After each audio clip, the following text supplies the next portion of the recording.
दुनिया में हर तरह के लोग हैं और कुछ लोग ऐसे होते हैं जो कि बहुत स्ट्रॉन्ग रिलेशनशिप को जी रहे होते हैं एक दूसरे के साथ। वो बॉयफ्रेंड और गर्लफ्रेंड भी हो सकते हैं, वो एक लिविंग रिलेशनशिप में जो जीते हैं वो भी हो सकते हैं, वो लोग भी हो सकते हैं जो एक्स्ट्रा मैरिटल अफेयर के चक्कर में पड़ जाते हैं और किसी के साथ बहुत ज्यादा सीरियस हो जाते हैं और फिर बाद में उनका ब्रेकअप हो जाता है और वो उन चीजों में से निकलना उनके लिए मुश्किल हो जाता है।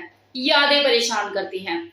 अब देखा जाए तो आज की डेट में जब टाइम इतनी तेजी से भाग रहा है तो किसी के पास टाइम ही नहीं है कि वो उसे पुरानी यादों को अपने दिल में सजो के रखे। लेकिन होते हैं कुछ ऐसे लोग भी जो कि निकल नहीं पाते उन यादों में से और देवदास बन जाते हैं। तो आज का जो मेरा वीडियो है ये उन्हीं लोगों के लिए है जो इस ब्रेकअप से निकल नहीं पाते आगे और उनका जो टाइम है कुछ टाइम के लिए वही ठहर जाता है। तो वो लोग कैसे निकले इस दौर से? तो सबसे पहले आप यहाँ पे ये बात समझिए कि उस औरत से पहले भी आपकी जिंदगी थी और उस औरत के बाद भी आपकी जिंदगी है। कुछ भी तो नहीं बदला है। सूरज, चांद, सितारे सब अपने टाइम से निकल रहे हैं। धरती ने घूमना बंद नहीं करा, सूरज ने निकलना बंद नहीं करा। क्या बदला? कुछ भी नहीं। बस बदली है तो सिर्फ आपकी सोच बदली है कि यार वो नहीं तो कुछ भी नहीं। सोच को दोबारा बदल डालिए कि भाई तू नहीं बाकी सब कुछ है और जो है वो बहुत ही बेहतरीन है, इस जिंदगी को जीने के लिए काफी है। क्योंकि अब आपके पास टाइम ही टाइम है। अब आपके पैसे भी बचने लग गए हैं। अब खुद से प्यार करने का टाइम आ गया। बहुत करके देख लिया दूसरों को प्यार, अब खुद को रिस्पेक्ट देने का टाइम आ गया है। अब बात करते हैं इस फेज से निकलने के लिए अब आपको करना क्या है। I mean, उसे भूलने के लिए आपको करना क्या है। तो सबसे पहले आपको क्या करना है, उसकी दी हुई जितनी भी यादें हैं आपके पास, I mean, उसके फोटोग्राफ्स हैं या गिफ्ट्स हैं, जो बर्थडे गिफ्ट हैं या कुछ भी, सबको उठाकर कूड़े में फेंको। वो होता है ना, दिवाली पे आप घर की सफाई करते हो ना, जरा दिमाग की भी सफाई करना सीखो। नंबर डिलीट करो फोन में से, व्हाट्सएप चैट एवरीथिंग जो भी है, फेसबुक, इंस्टा अकाउंट, सब कुछ या तो उसे ब्लॉक कर दो या फिर खुद को हाइड कर लो। सब कुछ डिलीट कर दो। क्योंकि अगर आप उससे कांटेक्ट में रहोगे तो उसे दोबारा भीख मांगोगे आप उसकी जिंदगी में एंटर करने के लिए, और आपको भीख नहीं मांगनी है। अगर आप इतने इंपॉर्टेंट होते हो उसके लिए तो आपको लात क्यों मारती। ब्रेकअप को सेलिब्रेट करना सीखो। आजाद हो गए हो, खुशी मनाओ। कैदी वाली जिंदगी जी रहे थे, फ्रीडम लवर बनो। वो है ना गाना, इसमें तेरा घाटा मेरा कुछ नहीं जाता। सेम वही चीज, गाओ गाना, केक काटो, सेलिब्रेट करो। अब वो क्या है ना, किस्मत भी खेल खेलती है। आपने डिसाइड कर लिया है कि आपको उससे दूर जाना है और उसे भूलना है, लेकिन वो ऊपर वाला भी ना हर चीज की परीक्षा लेता है। अच्छा बेटे, ऐसे मौके आपके सामने आके खड़े हो जाएंगे कि आपको उसे फेस करना ही पड़ जाएगा। किसी की बर्थडे पार्टी है या आपके कुछ कॉमन फ्रेंड है जिन्होंने आपको भी बुलाया और उसे भी बुलाया, तो अल्टीमेटली आपको फेस करना पड़ेगा उसे। सो बी रिलैक्स, जाओ आराम से पार्टी एंजॉय करो। और वैसे भी जो फ्रेंड्स है ना इस टाइम पे कुछ ज्यादा ही टांग खींचते हैं और सबसे बड़े दुश्मन तो वही होते हैं, मजे लेने वाले। किसी को देख के खुश थोड़ी ना है। अब ब्रेकअप हो गया तो मजे तो लेंगे ना वो। तो एंजॉय करो, पार्टी फुल्ली एंजॉय करो, डीजे पे नाचो भी, लेकिन उसे कोई स्पेशल ट्रीटमेंट मत दो जैसे आप पहले दिया करते थे। नॉर्मली कैजुअली रहो, जैसे सबके साथ आप हाय हेलो करो, सेम वही चीज।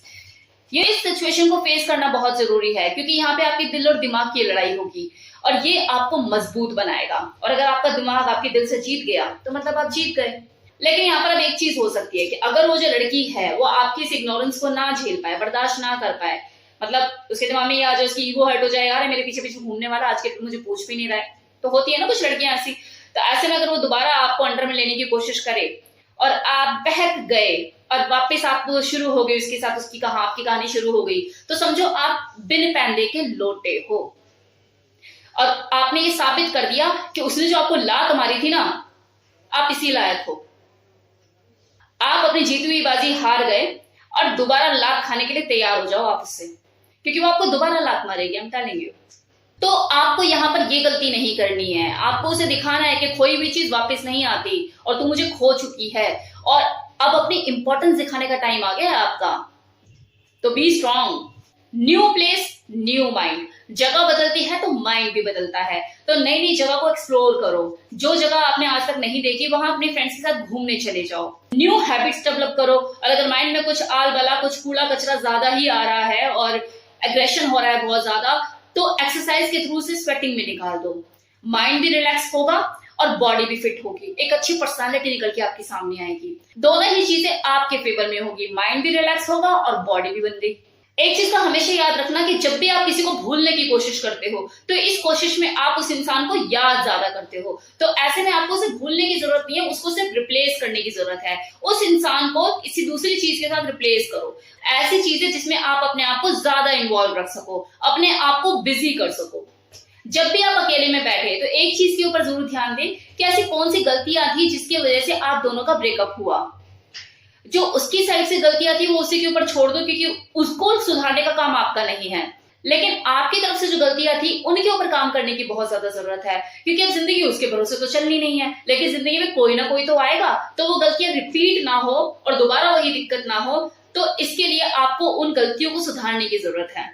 लेकिन लोग क्या करते हैं, गलती समझ आ जाने के बाद उसके ऊपर वर्क करने की बजाय डिप्रेशन में चले जाते हैं कि हाय उस दिन में अगर ऐसा नहीं करता तो कितना अच्छा होता, उस दिन अगर थोड़ा सा ये चीज लेट हो जाती तो कितना अच्छा होता। अरे यार हो गया हो गया, अगली रुकने दे तुम्हारे लिए, तुम क्यों रुक रहे हो उसके लिए। लिव योर लाइफ, एक ही जिंदगी दी है भगवान ने, आपको कोई रुला दे किसी में औकात नहीं होनी चाहिए, ऐसी औकात बनाओ अपनी। आखिर में इतना ही कहूंगी कि इस डेटिंग एक्सपीरियंस को आप जस्ट एक अपॉर्चुनिटी की तरह लो जिसने आपसे आपकी पहचान कराई। इस रिलेशनशिप को जीते हुए आप मेच्योर हुए, आपके माइंड की ग्रोथ और डेवलपमेंट हुई, जो कि बहुत इंपॉर्टेंट है। और रह गई बात इमोशंस और फीलिंग की, तो देखो ये टेम्परेरी चीजें हैं, ये जिंदगी में आती जाती रहती हैं, और टेम्परेरी चीजों को जिंदगी में परमानेंट जगह नहीं देनी चाहिए। अब अगर कोई भी इंसान मेरा इस वीडियो को देख रहा है और वो इस फेज से गुजर रहा है, तो मैं उम्मीद करती हूँ मेरा जो वीडियो है उसको इस बुरे वक्त में से निकलने में मदद करेगा। Thank you so much.